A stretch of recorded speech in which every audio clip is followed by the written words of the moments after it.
Number system की अपनी discussion को थोड़ा आगे प्रोसीड करते हैं। इस वीडियो में हम कवर करेंगे टाइप्स ऑफ नंबर्स और वीडियो के एंड तक थोड़ा सा एडवांस क्वेश्चन देखेंगे, थोड़ी सी एडवांस टेक्निक सीखेंगे प्राइम नंबर्स पे ऑपरेट करने की। चलो शुरू करते हैं। टाइप्स ऑफ नंबर्स का मतलब है कि क्लासिफिकेशंस, नंबर्स को हम किस किस तरह से क्लासिफाई कर सकते हैं। वेरियस क्लासिफिकेशंस क्या है नंबर्स की। सबसे जो एक बेसिक सी क्लासिफिकेशन है वो नंबर्स या तो इंटीजर्स होंगे या फ्रैक्शंस होंगी। इंटीजर्स एंड फ्रैक्शंस में डिफरेंस क्या है? डिनोमिनेटर का। Integers for example let's say number आपका कोई लिखा हुआ 1 2 3 4 5 6 7 50 -50 कुछ भी पॉजिटिव और नेगेटिव, अगर उसका डिनोमिनेटर 1 है, डिनोमिनेटर में अगर 1 है तो वो नंबर इंटीजर है। अगर डिनोमिनेटर में 1 नहीं है तो वो नंबर फ्रैक्शन है। जैसे यहाँ पर आपका डिनोमिनेटर 3, डिनोमिनेटर 11, ये फ्रैक्शन है। अब यहाँ पर एक बहुत ही एसेंशियल क्वेश्चन है कि आपका नंबर 4/2 ये नंबर आपका इंटीजर है या फ्रैक्शन है? 4/2 इसको अगर मैं सिंपलेस्ट फॉर्म में एक्सप्रेस करूं अपना तो 2 पे कैंसिल हो जाएगा, 2/1 बन गया। 2/1 इज 2, डिनोमिनेटर में 1 आ गया तो इट इज अ इंटीजर, ये इंटीजर है। Okay, next classification, basic classification. Natural numbers, number या तो नेचुरल नंबर होंगे या होल नंबर्स होंगे। Natural numbers and whole numbers में सिर्फ एक स्लाइड से डिफरेंस है। नेचुरल नंबर शुरू होते हैं 1 से, पॉजिटिव नंबर्स है दोनों। नेचुरल नंबर शुरू होते हैं 1 से एंड होल नंबर्स शुरू होते हैं 0 से, that's it. Whole numbers they also include 0, natural numbers ये स्टार्ट होंगे 1 से। Even numbers and odd numbers, बिल्कुल बेसिक क्लासिफिकेशन। इवन नंबर्स वो नंबर्स हैं जो 2 से डिवाइड हो जाएंगे, ऑड नंबर्स वो नंबर हैं जो 2 से डिवाइड नहीं होंगे।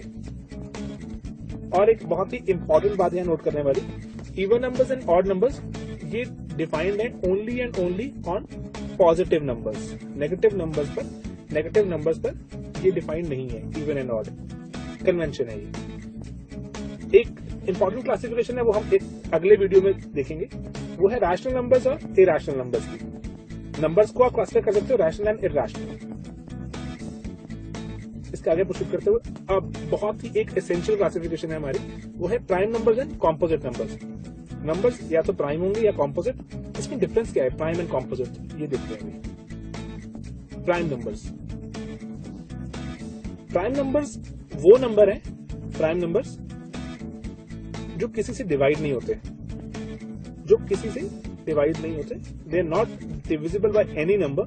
A prime number is that number which is not divisible by any number except सिर्फ और सिर्फ 1 पर डिवाइड होंगे और अपने आप से, except 1 and itself। बहुत सारे एग्जांपल्स हैं। एग्जांपल 2 किसी से डिवाइड नहीं होता, 1 and 2 अपने आप से।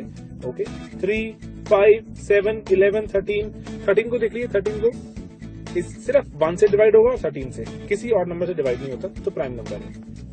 ये सभी नंबर सिर्फ अपने आप पे डिवाइड होते हैं या फिर 1 पर। इनके 2 फैक्टर्स हैं, इनके 2 फैक्टर्स हैं। प्राइम नंबर्स के 2 फैक्टर्स होते हैं। कौन से? एक 1 और एक इटसेल्फ। 2 फैक्टर्स, वो सारे नंबर्स जिनके 2 फैक्टर्स हैं वो नंबर्स प्राइम होते हैं।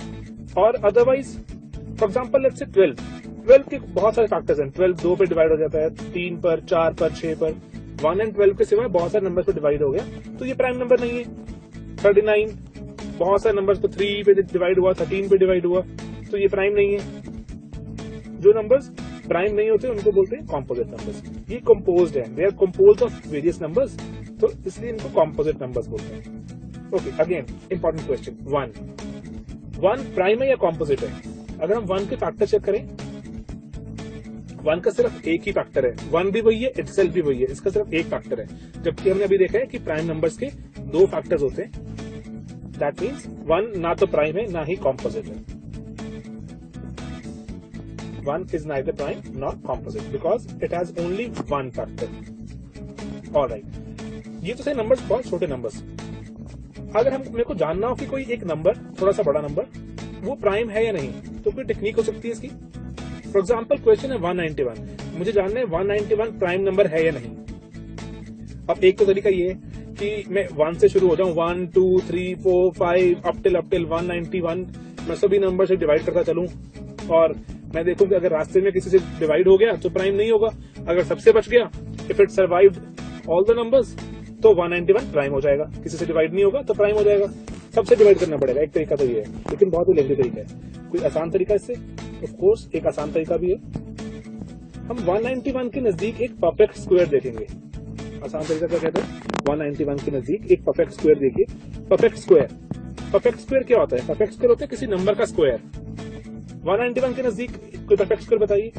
196। यस, 196 किसका स्क्वायर है ये? हू स्क्वायर? 14 का स्क्वायर है 196। टेक्निक क्या बोलती है कि 14 तक सारे के सारे प्राइम नंबर लिख लीजिए। 14 तक सारे के सारे प्राइम नंबर लिख लीजिए। कौन से 1 तो प्राइम नहीं है ऑफ कोर्स। 2 3 सारे प्राइम नंबर लिख दिए 14 तक।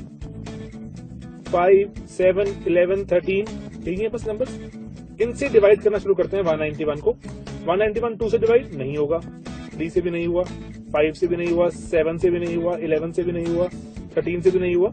ये नंबर किसी भी नंबर से डिवाइड नहीं हुआ, तो हम कह सकते हैं कि 191 प्राइम होगा। किसी से भी डिवाइड नहीं हुआ, not divisible by any, therefore 191 will be a prime number. Technique में रिपीट कर रहा हूं, जो भी नंबर आपको चेक करना था उसके नजदीक आपने परफेक्ट स्क्वायर देखा। परफेक्ट स्क्वायर किसका था? वो जिस नंबर का था उस नंबर तक सारे प्राइम नंबर्स देख लिए।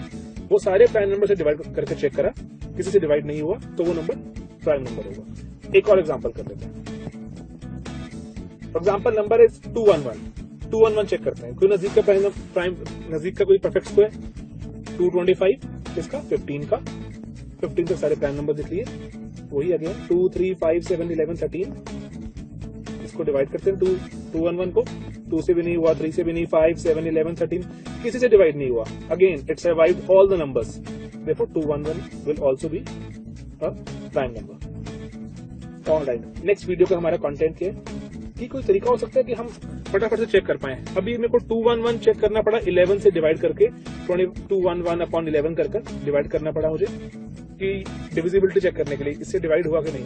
कोई आसान तरीका हो सकता है कि मुझे पता लग जाए कि 211 11 से डिवाइड होता कि नहीं होता, तो हम अपने नेक्स्ट वीडियो में करेंगे। उसको बोलते हैं डिविजिबिलिटी रूल्स। डिविजिबिलिटी रूल्स के नेक्स्ट वीडियो में हम देखेंगे आसान तरीके नंबर्स की डिविजिबिलिटी चेक करने के लिए कि कोई नंबर किसी नंबर से डिवाइड होता है या नहीं होता। एंड तब तक एंजॉय कीजिए स्लीपी क्लासेस। Thank you.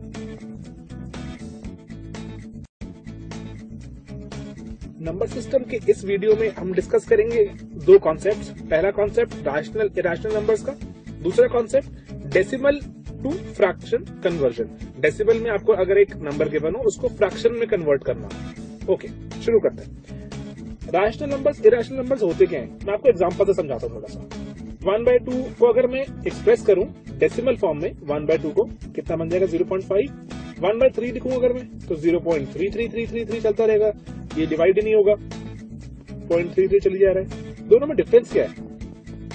जो 0.5 था उसका डेसिमल खत्म हो गया, एग्जैक्ट आंसर मिल गया मुझे 0.5, that's it, exact answer. Decimal terminate हो गया। तो सेकंड केस में क्या हुआ?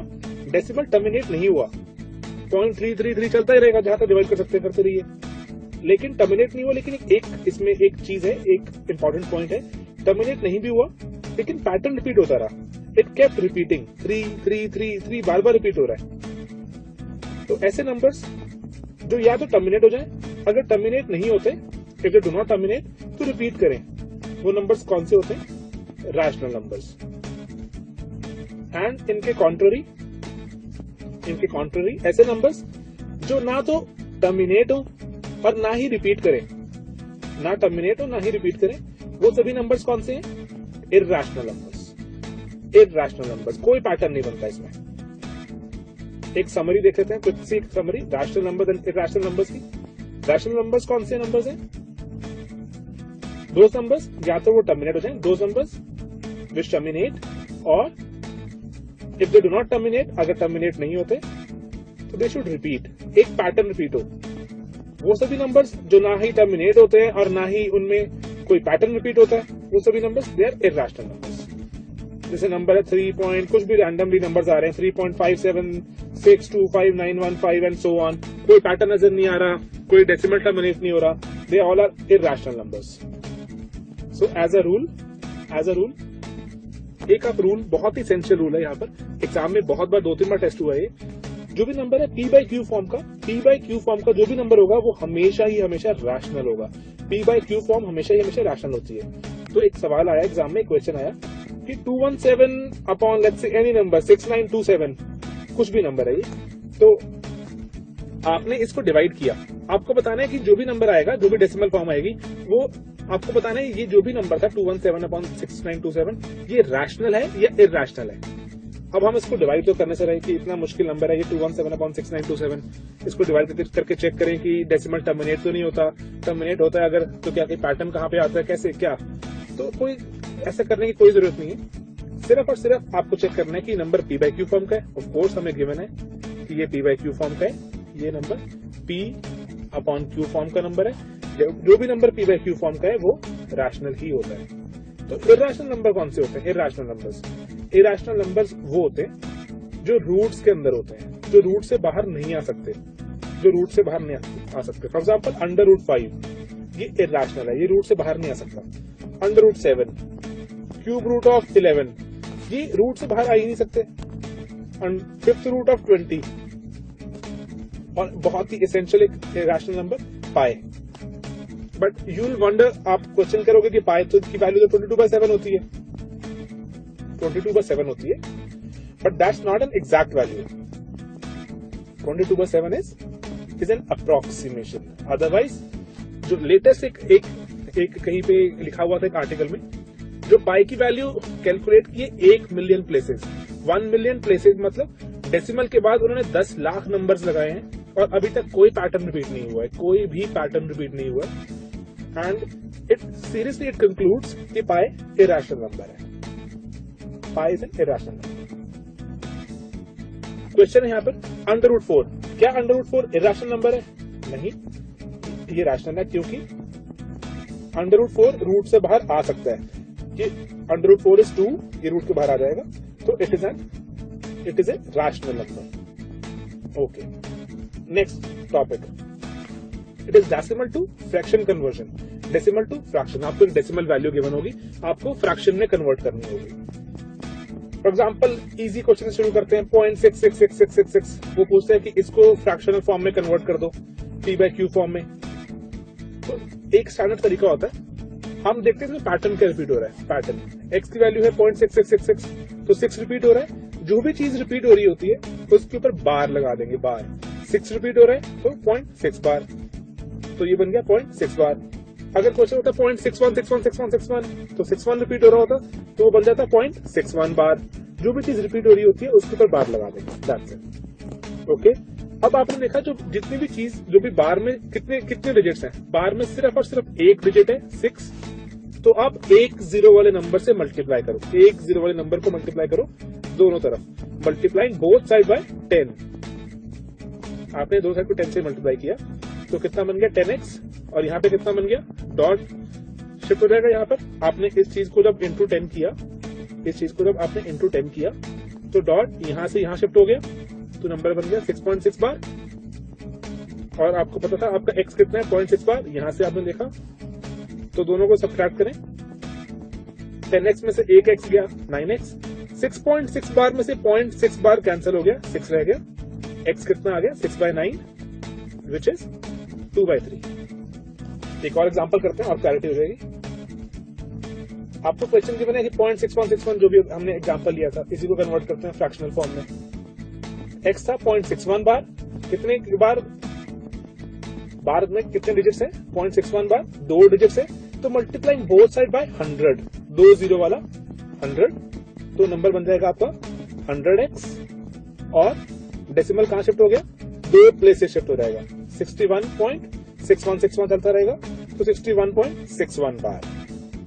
और ये प्रीवियस x को सब्ट्रैक्ट किया, 0.61 बार सब्ट्रैक्ट हो जाएगा, ये 100x में से x सब्ट्रैक्ट किया 99x, 61.61 बार में से 61 बार सब्ट्रैक्ट कर दिया 61, तो आपका x आ गया 61/99, फ्रैक्शनल फॉर्म में 61/99। ओके, एक थोड़ा सा और ट्रिकी एग्जांपल कर लेते हैं। आपका नंबर है 5121212, 512 रिपीट नहीं हो रहा, 1212 रिपीट हो रहा है, 5 कुछ ऐसे इनिशियली आ गया था, ये इसको कन्वर्ट करना है आपको फ्रैक्शनल फॉर्म में।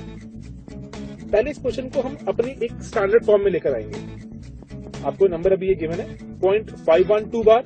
आपकी टेंडेंसी क्या होती है इस क्वेश्चन में हमेशा ही कि आपको जो डेसिमल है, डेसिमल के बाद बार चाहिए, वहां से क्वेश्चन आपका शुरू होगा, लेकिन अभी डेसिमल के बाद तो बाहर नहीं है, वहां तो पहले 5 लिखा हुआ है। इसको कन्वर्ट करते हैं, एक डिजिट शिफ्ट करना है तो हम पहले मल्टीप्लाई कर देंगे 10 से। एक डिजिट शिफ्ट करना है, हमें डेसिमल चाहिए बार से पहले। आपका बन गया 10x इक्वल टू 5.12 बार। आपका क्वेश्चन यहां से स्टार्ट हुआ है। अब बार में 2 डिजिट्स हैं, मल्टीप्लाई बाय 100, ये बन गया मल्टीप्लाइंग बोथ साइड बाय 100।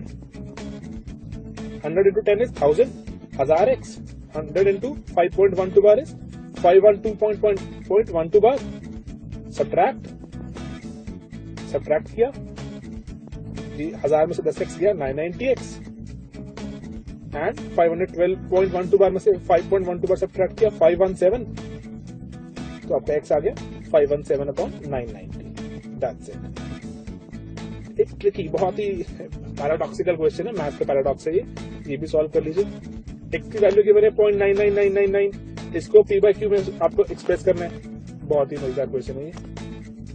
आपको पता है x की वैल्यू कितनी आ गई, 0.9 बार।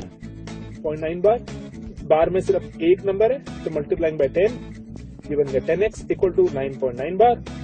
सब्ट्रैक्टिंग 10x में से x गया 9x, 9.9 बार में से 0.9 बार गया 9, x की वैल्यू कितनी आ गई, 9/9 इज 1.00। ये कैसे हो गया, ये मैथमेटिकल पैराडॉक्स है, सोचिए इसके बारे में आप।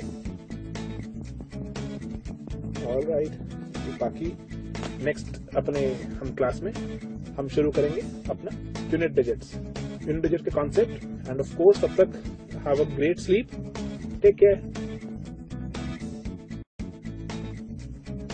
इस वीडियो में हम सीखेंगे डिविजिबिलिटी रूल्स। नंबर्स किसी और नंबर से डिवाइड होते हैं नहीं होते, उसको चेक करने के लिए थोड़े से आसान तरीके। और हम कहां से कहां करेंगे, पहले बेसिक से शुरू करेंगे, नंबर से अपने 2 से चेक करेंगे कि डिविजिबिलिटी बाय 2, और then will move up to divisibility by 20। 20 तक डिविजिबिलिटी रूल चेक कर लेंगे। ओके, शुरू करते हैं। डिविजिबिलिटी बाय 2 से कैसे पता लगता है कि कोई नंबर 2 से डिविजिबल है या नहीं? हम क्या चेक करते हैं, उस नंबर की लास्ट डिजिट। हम उस नंबर की लास्ट डिजिट चेक करते हैं। लास्ट में कौन सी पॉसिबिलिटी हो सकती है? लास्ट में नंबर की या तो 0 हो, या 2, या 4, या 6, या 8। फॉर एग्जाम्पल, लेट्स से अगर मेरे पास नंबर था 1 2 3 4, अगर मुझे जानना है कि क्या 1 2 3 4 नंबर आपका डिवाइड होता है 2 से कि नहीं, तो आपको सिर्फ क्या चेक करना है, आखिरी नंबर 4 4, लास्ट में 4 लगाए, 4 2 से डिवाइड होता है। ऑलराइट, तो नंबर ये कंप्लीट नंबर भी 1 2 3 4 भी 2 से डिवाइड हो जाएगा। ओके, आगे प्रोसीड करते हैं। डिविजिबिलिटी बाय 3 से किसे चेक करेंगे? 3 से चेक करने के लिए हम क्या करते हैं, पूरे नंबर को ऐड कर देंगे, सम ऑफ डिजिट्स। सारी डिजिट्स को ऐड करके जो भी नंबर बनेगा, जो भी सम बनेगा, उसको चेक करेंगे 3 से डिवाइड होता है या नहीं होता। For example, let's say 249 number लिखा मैंने, 249 को ऐड करते हैं। 2 + 4 6, 6 + 9 15। 15 डिवाइड होता है 3 से, बिल्कुल डिवाइड होता है, तो 249 भी 3 से डिवाइड हो जाएगा। हमने डिजिट्स को ऐड कर दिया, 2 + 4 + 9 15 डिवाइड होता है, तो सम ऑफ डिजिट्स। 4 से डिविजिबिलिटी का रूल क्या होता है?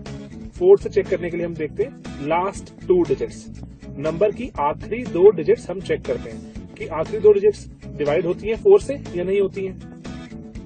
Last 2 digits they should be divisible bye 4।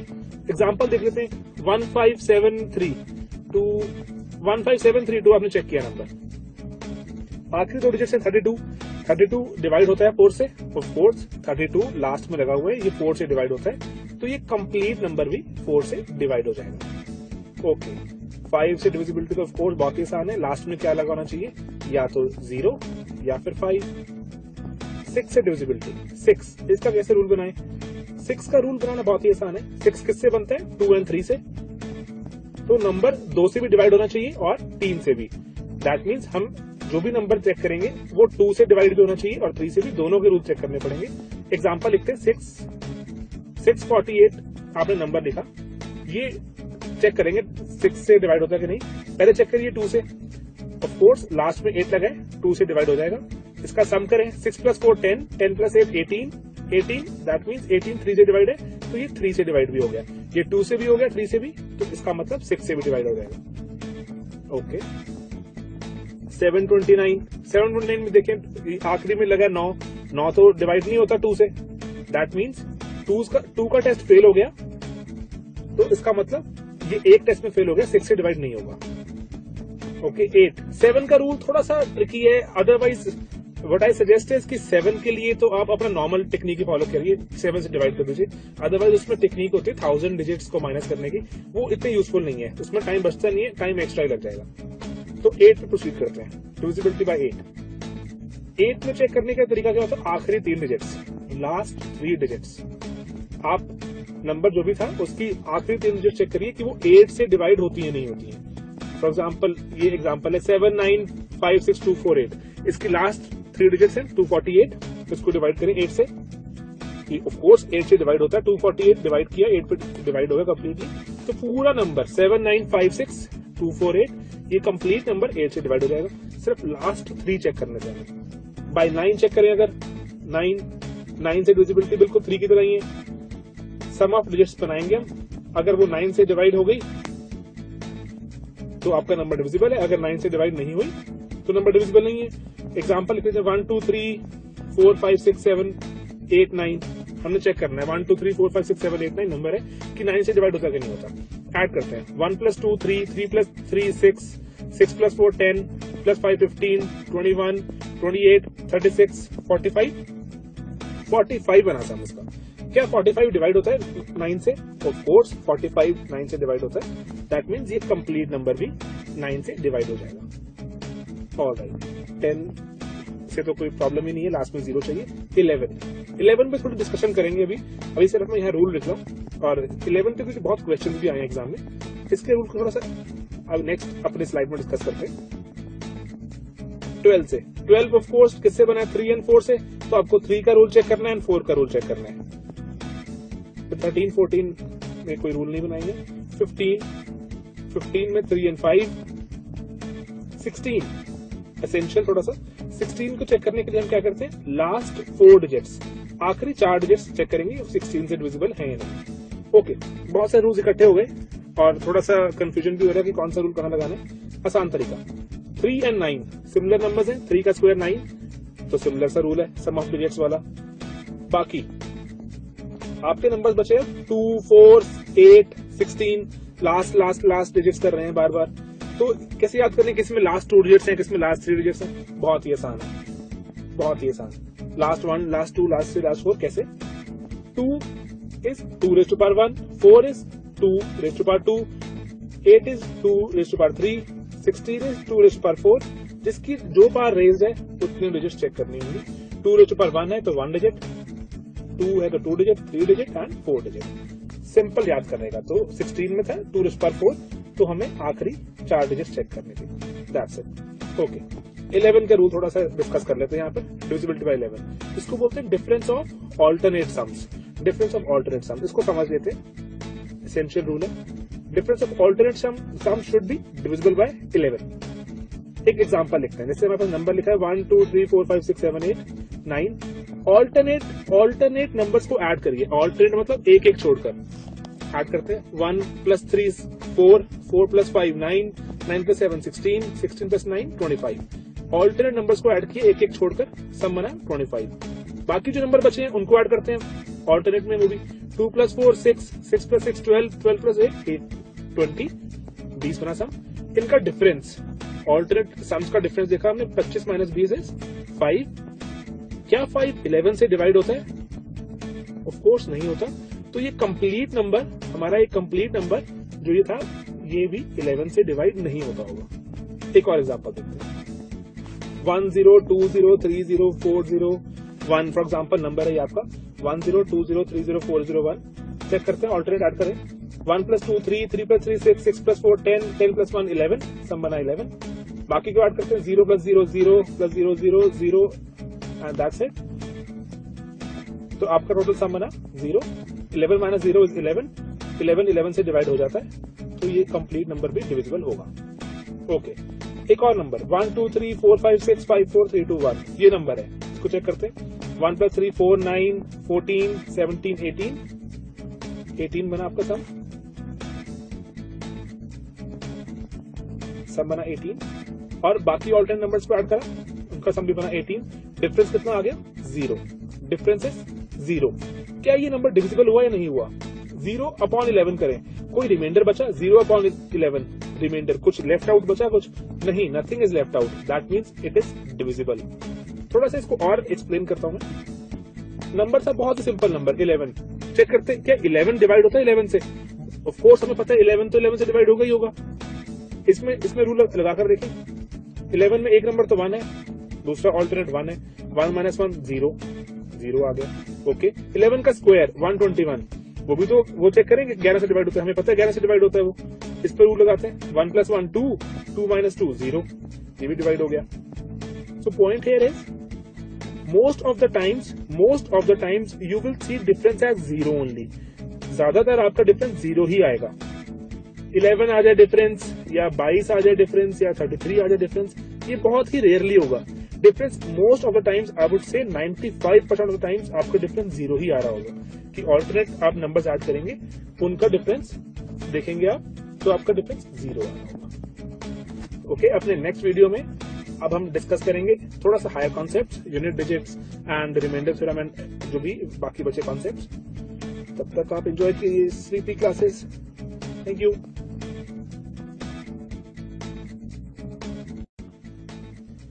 Number system के इस वीडियो में एक कॉन्सेप्ट सीखेंगे फैक्टराइजेशन का।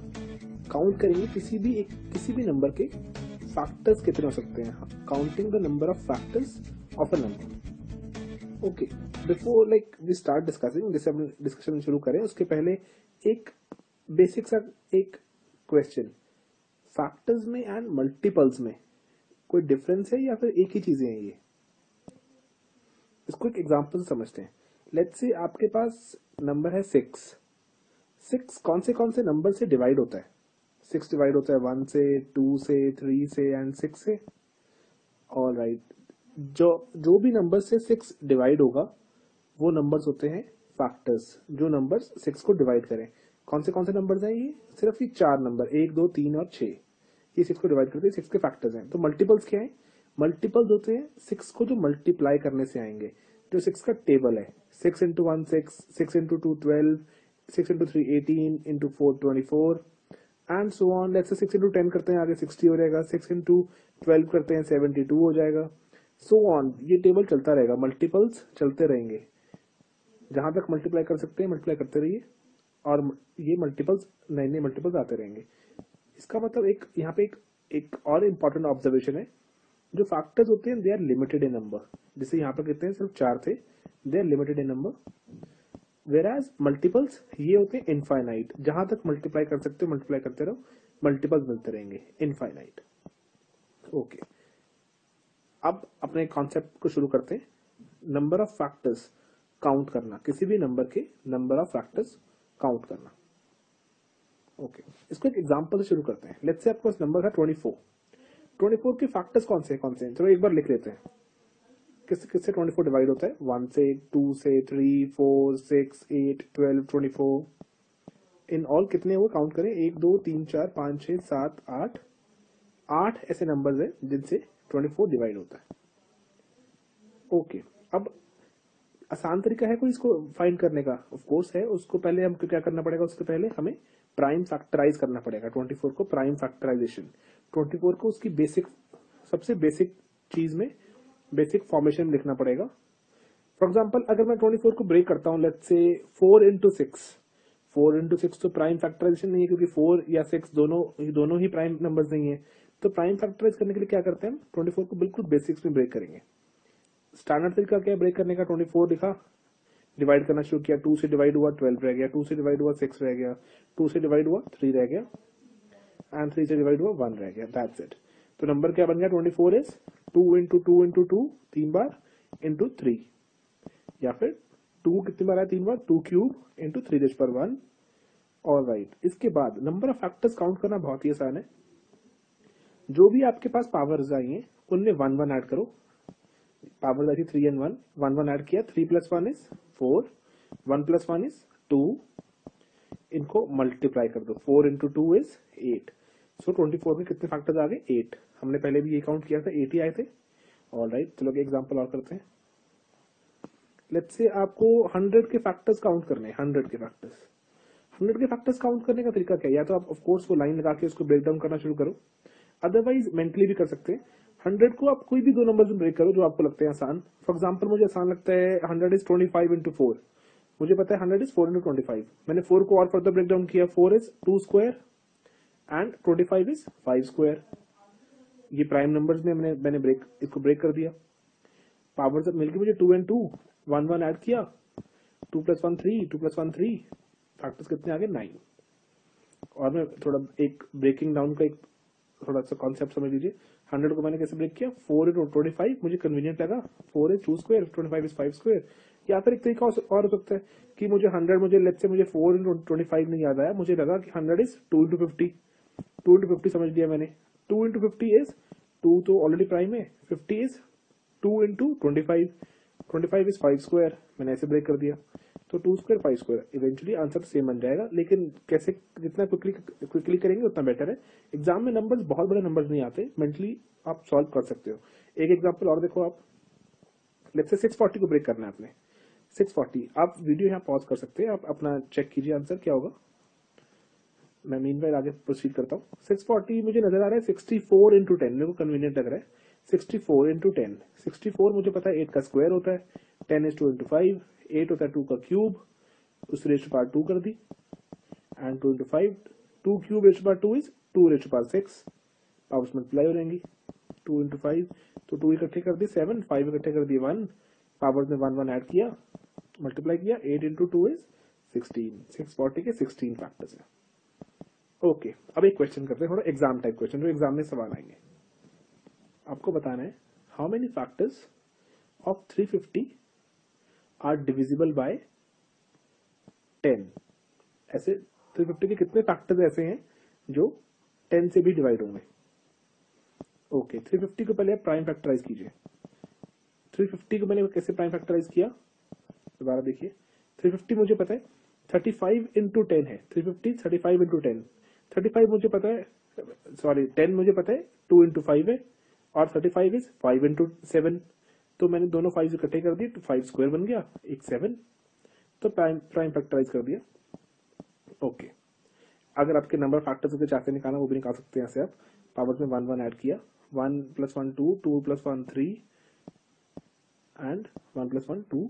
नंबर ऑफ फैक्टर्स कितने आ गए 12। नंबर ऑफ फैक्टर्स 12 है। ओके, 350 की, चलो एक बार इसको क्वेश्चन को समझते हैं। 350 के मैं पहले पूरे सारे फैक्टर्स देख रहा हूँ, जल्दी से लिखता हूँ मैं। 1 2 5 7 10 14 25 35 50 70 175 एंड 350। इन ऑल काउंट करेंगे 4 3 7 3 10 एंड 2 12। 12 फैक्टर्स हो गए, यहाँ पर हमने लिख लिए। अब फैक्टर्स फॉर्मुलेट कैसे होते हैं, ये प्रोसेस समझो, अभी ये टेक्निक समझो। फैक्टर्स फॉर्मुलेट कैसे होते हैं, वेरियस पावर जो हमारे पास अवेलेबल थी, 2⁻1 5 स्क्वायर 7 1, ये वेरियस कॉलम्स बनाएंगी। 2 का कॉलम, 2 के कॉलम में 2⁻1 तक जाएगा।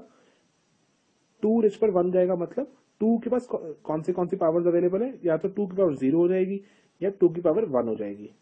ओके, सिमिलरली 5 के कॉलम में 5 की पावर या 0 हो जाएगी या 5 की पावर 1, या मैक्सिमम कहां तक जाएगी 5 की पावर 2 तक, दैट्स इट। 7 की पावर कहां तक 7 0 एंड 7 1। ये 3 कॉलम्स आ जाएंगे, और ये 3 कॉलम्स आपस में हर एक कॉलम में से अगर हम एक एक नंबर उठाएं तो हमारे पास वेरियस नंबर्स बनते रहेंगे। आपके वेरियस फैक्टर्स फॉर्मुलेट कैसे होते हैं, हर एक कॉलम में से आप हर एक कॉलम में से एक एक नंबर यहाँ से पिक करते रहते हैं, और आपके वेरियस फैक्टर्स बनते रहते हैं। फॉर एग्जाम्पल लेट्स से मैंने यहाँ से 2⁻1 पिक कर लिया, यहाँ से 5 स्क्वायर पिक कर लिया, और लेट्स से यहाँ से 7⁻1 पिक कर लिया। नंबर देखिए कौन सा बनेगा, 2 into 5 square, 5 square 25, 2 into 25 is 50, 50 into 7 is 350। आपका नंबर 350 बन गया। लेट्स से एक एग्जांपल अगर आप लेट्स से और उठा लो, लेट्स से आपने एक सेकेंड, लेट्स से आपने यहाँ से 2⁻1 पिक किया, यहाँ से 5⁻1 पिक किया, यहाँ से 7⁻1 पिक किया। नंबर कौन सा बना, 2 इंटू 5 10, 10 इंटू 7 70, 70 बन गया। ऐसे वेरियस नंबर्स फॉर्मुलेट होते रहेंगे, आप वेरियस कॉलम्स में से वेरियस नंबर्स पिक करते रहो एंड वेरियस नंबर्स फॉर्मुलेट होते रहेंगे। अब आपको आपका जो नेक्स्ट क्वेश्चन में पूछा हुआ है वो वाले नंबर चाहिए, आपको वो नंबर चाहिए जो 10 से डिवाइड होते हो, ऐसे फैक्टर जो 10 से डिवाइड होते हो। 10 की फॉर्मुलेशन समझते हैं।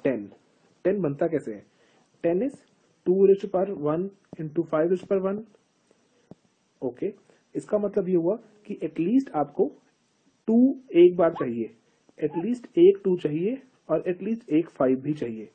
तो हर एक कॉलम में से आपको ऐसे नंबर्स पिक करने जहां पे एटलीस्ट एक 2 आए और एक 5 आए। ये जो पहला नंबर था 2 ये वैलिड है हमारे पास? नहीं, ये वैलिड नहीं है क्योंकि इसमें एक भी 2 अवेलेबल नहीं है, क्योंकि 2 की सप्लाई हमारी यहाँ इस कॉलम से होती है, 5 की सप्लाई यहाँ से होती है, 7 की सप्लाई यहाँ से होती है। पहले कॉलम में 2 में कोई 2 था ही नहीं, इसलिए वो वैलिड नहीं है। तो एक ही नंबर वैलिड है यहाँ पर, 2 ओके। नेक्स्ट 5 की सप्लाई वाले कॉलम में चलते हैं। 5 एटलीस्ट 1 चाहिए, 5 एटलीस्ट 1 चाहिए, तो ये वैलिड है। 5 स्क्वायर में भी एक 5 अवेलेबल है, तो वो भी वैलिड हो गया। 5 में कोई 5 नहीं है, तो नॉट वैलिड। 7 पे कोई कंस्ट्रेंट नहीं था, 7 आए या ना आए तो उसमें कोई टेंशन नहीं है। 7 आए या ना आए तो 7 भी वैलिड है, 7 भी वैलिड है, उसमें हमें कोई प्रॉब्लम नहीं है। 7 में कोई कंस्ट्रेंट नहीं था। ओके, तो हर एक कॉलम में से ऑप्शंस चूज करते हैं। कितनी ऑप्शंस? यहाँ से ओनली 1 वैलिड ऑप्शन, यहाँ से 2 वैलिड ऑप्शंस एंड यहाँ से अगेन 2 वैलिड ऑप्शंस। इन वैलिड ऑप्शंस को मल्टीप्लाई करो, आंसर कितना है? 1 into 2 into 2 is 4. So there are 4 numbers which are factors of 350 and are divisible by 10 as well. आप चाहे देख भी सकते हैं कौन से हैं वो। 10 है, 50 है, 70 and 350। That's it, these 4 numbers. एक एग्जांपल और करते हैं, बिल्कुल सिमिलर एग्जांपल। 350 लेट्स से इस बार आपको चाहिए factors of 350 which are divisible by let's say 5। 5 से divisible भी हो। How many factors of 350 which are divisible by 5 as well? Again you can pause the video here and meanwhile let's continue solving। 350 को again वही similar तरीके से मैं break down कर रहा हूँ, ये प्राइम फैक्टराइजेशन, और वही 2 की power 0 and 1, 5 is 0 1 2, 7 is 7 rays पर 0, 7 रेज़ पर 1। अब इसके नेक्स्ट प्रोसेस में मुझे चाहिए 5 रेज़ पर कितनी चाहिए? 5 रेज़ पर मुझे 1 चाहिए। 5 की मुझे एटलीस्ट मुझे एक पावर चाहिए। 2 and 7 पे कोई कंस्ट्रेंट नहीं है, 2 and 7 वो फ्री है, उनमें कोई कंस्ट्रेंट नहीं है।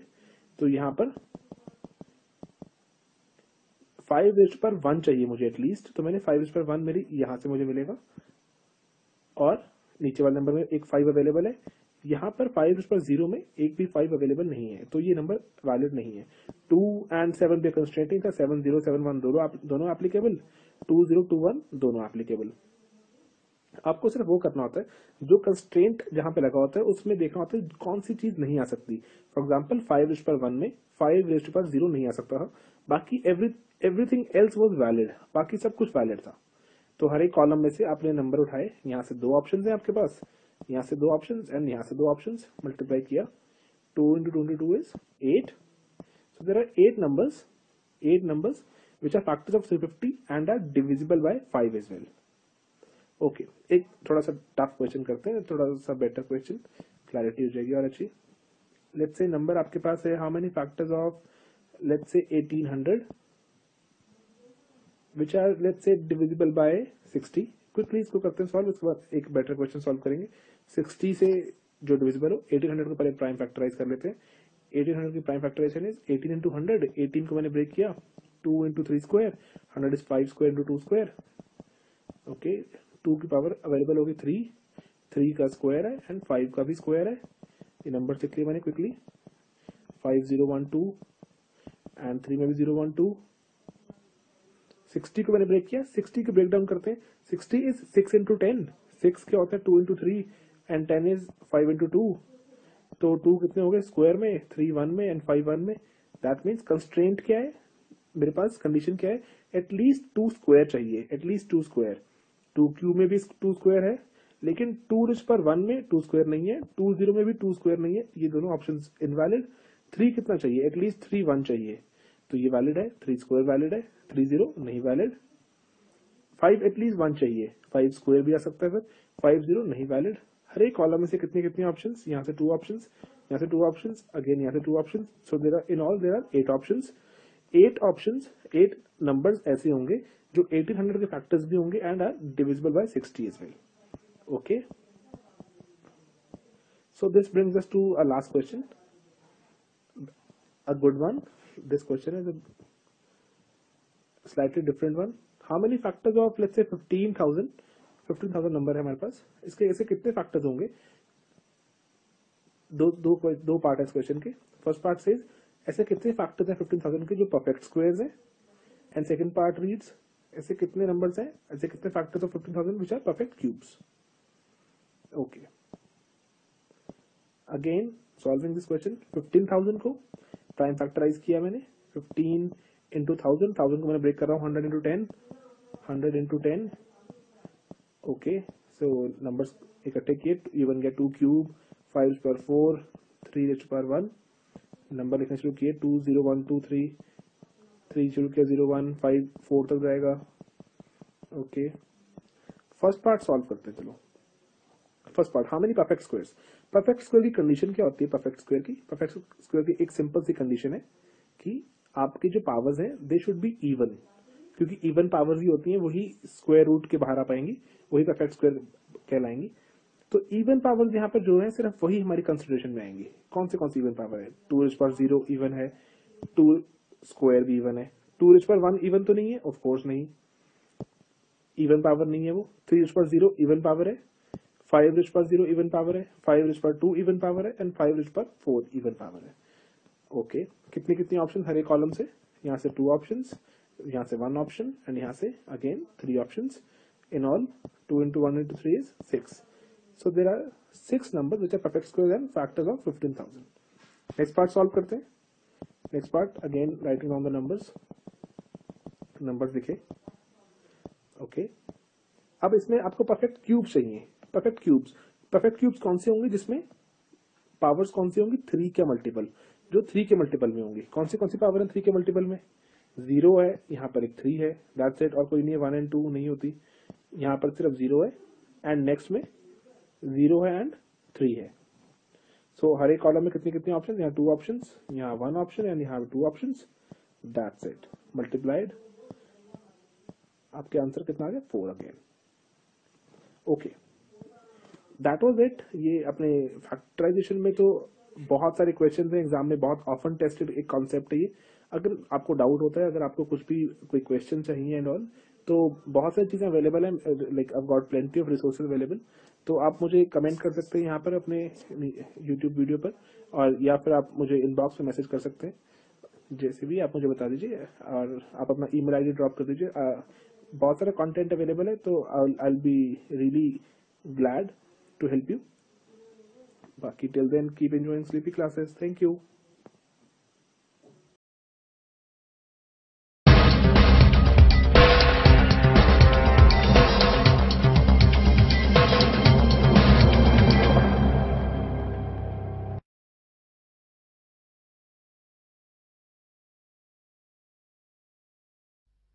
Let us now take the fifth model from profit and loss, where we have a set of questions where either the selling price of 2 articles or the cost price of the 2 articles are equal, and also the profit percentage and the loss percentage made on each of these articles are equal, and we are supposed to find out what would be the overall profit or loss percentage.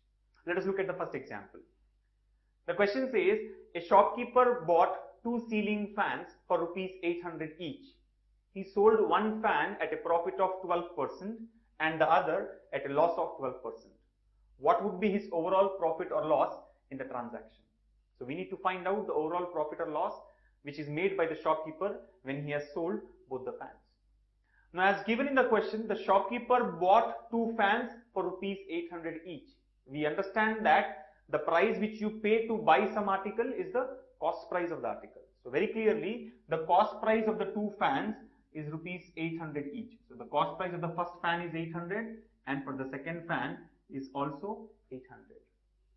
The next point here is he sold one fan at a profit of 12% and the other at a loss of 12%. So let us assume that the first fan was sold at a profit of 12% and the second fan was sold at a loss of 12%. So the profit on the first fan, let us take it as P1, is equal to 12%, and the loss on the second fan, let us take it as L2, is also 12%. And from this data, we are supposed to find out what would be his overall profit or loss in this transaction. Now, as discussed in model number 1, whenever cost price and the profit percentage are given to us, we can find out the selling price.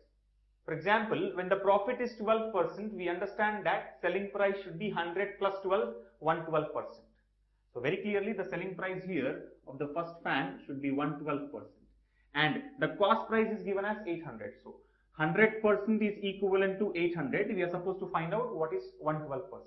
And this will come out to be 800 plus 96. That is 896 rupees.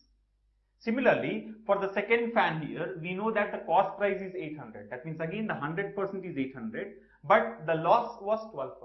If the loss is 12%, selling price must be 100 minus 12. That is 88%. So selling price of the second fan should be 88%. And again, if 100% is 800, 88% would be equal to 704 rupees. So now we know the selling price of each of the fans. The selling price of the first fan is 896 and that of the second fan is 704 rupees. So let us now proceed to find out what would be the overall profit or loss made by the shopkeeper. Now, overall cost price is nothing but sum of the individual cost prices, that is C1 plus C2, which is equal to 800 plus 800, that is equal to 1600 rupees. And the overall selling price is S1 plus S2, which will be equal to the selling price of first fan is 896 plus that of the second fan is 704, which comes out to be again 1600 rupees. So you find here that the overall cost price is 1600 and the overall selling price is also rupees 1600. Now, if the cost price and the selling prices are equal, there will not be any profit or any loss. So we can say that there is going to be no profit, no loss in this transaction. So the answer here is no profit, no loss, as both the selling prices and the cost prices are equal. So now we can understand that whenever the cost price of two articles are same and the profit percentage is equal to loss percentage, the answer has to be no profit, no loss. So from next time onwards, without doing any of these calculations, our simple answer here should be no profit, no loss. But remember, there are conditions which have to be satisfied. The answer here will be no profit, no loss if and only if the cost price of both the articles are equal and the profit percentage on one article is equal to the loss percentage on the other. So only when these two conditions are satisfied, we can take the answer as no profit, no loss. Otherwise, we need to go by the general procedure as we have discussed here. Let us now take one more example from model 5 that we have just discussed. The question here is, a person sold two articles for rupees 1200 each. He made a profit of 20% on one and a loss of 20% on the other.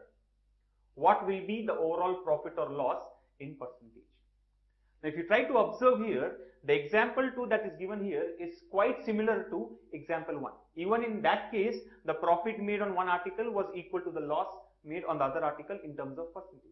But one major difference that we find in this example when compared to the previous one is that here a person sold two articles for rupees 1200 each. That means here the selling prices of the two articles are equal, whereas in the previous example the cost price of the two articles were equal. So don't have a misunderstanding that even in this case the answer will be no profit, no loss.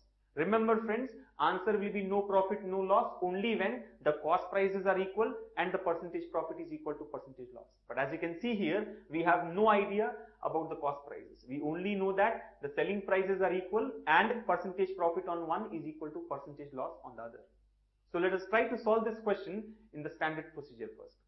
Now, we can understand that selling price of the first article is 1200 and that of the second article is also 1200. Why? Because both of them were sold for 1200 each.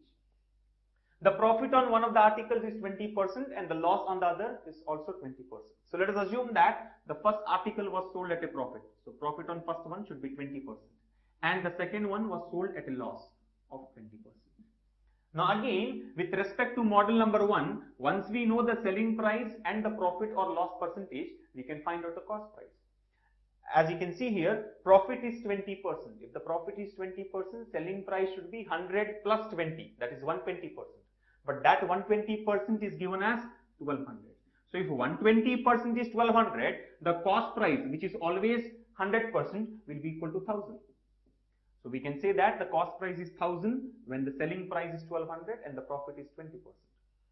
Similarly, here the selling price is 1200 and the loss is 20%. Now we understand that if the loss is 20%, selling price should be 100 minus 20, that is 80%. So this 1200 is equivalent to 80%. And we are supposed to find out the cost price, which is always 100%. So if 80% is 1200, 100% should be what? By cross multiplication, we will get the value as 1500. So we can say that the cost price of the second article must be 1500 based on the given selling price and the loss. Now since we have got both the cost prices here, let us now find out the overall selling price and the overall cost price. The overall selling price S, that is S1 plus S2, can be taken as 1200 plus 1200, which is equal to 2400 rupees. Similarly, the overall cost price C can be taken as C1 plus C2, that is 1000 rupees is C1 and 1500 is C2. So this comes out to be 2500 rupees. So we find that the total selling price is 2400 and the total cost price is 2500. So very clearly, the cost price of both the articles together is more than the selling price of both the articles together. That means overall cost price is more than overall selling price. And we know that if the cost price is more than selling price, there will be a loss. So we need to find out that loss in percentage. And we know that loss in terms of percentage can be taken as cost price minus selling price by cost price into 100. So cost price here is 2500 minus selling price, that is 2400, which comes out to be 100 rupees. Or nothing but loss by cost price. Loss here is 100 rupees. 2500 minus 2400 is the loss, that is equal to 100. 100 divided by cost price 2500 into 100. So this will be equal to 4%. So we can say that the answer here is 4% loss. Why? Because zeros anyway get cancelled. 1 by 25 into 100 will be equal to 4. So the answer here should be 4% loss.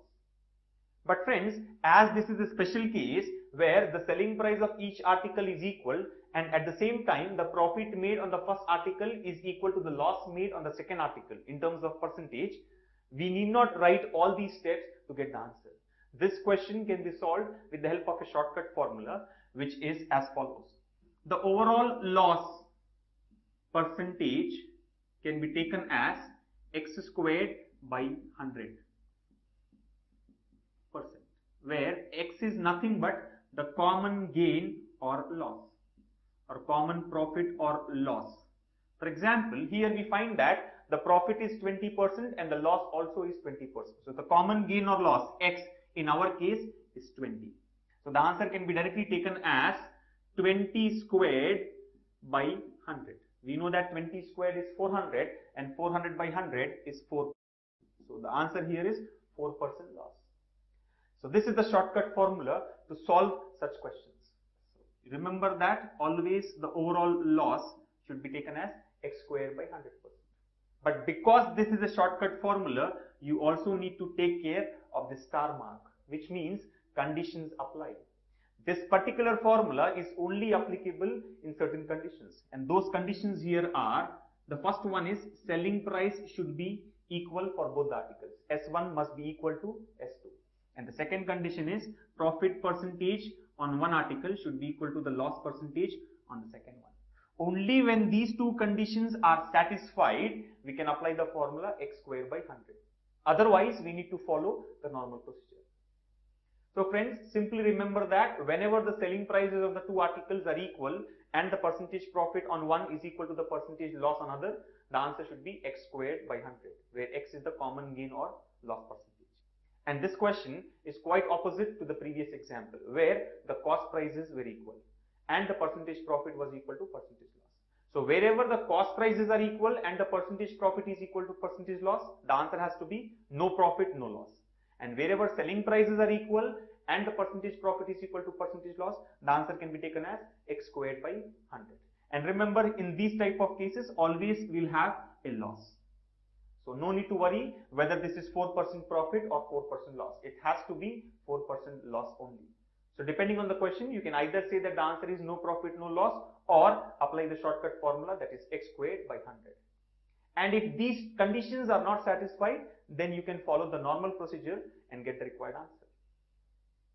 Hi, I'm sure all of you have enjoyed this session by our experts. Want to watch other topics as well? Banker's Choice online course can help you to do that. Banker's Choice is the first of its kind in India which can help you to learn from anywhere, anytime. It provides more than 350 videos on various topics for bank exams. Not just that, you get live doubt clearing sessions and hundreds of online tests to practice. Thousands of students have benefited from Banker's Choice online program and have successfully established their career. You can be the next. For more details, call on 1800-103-3040. Thank you.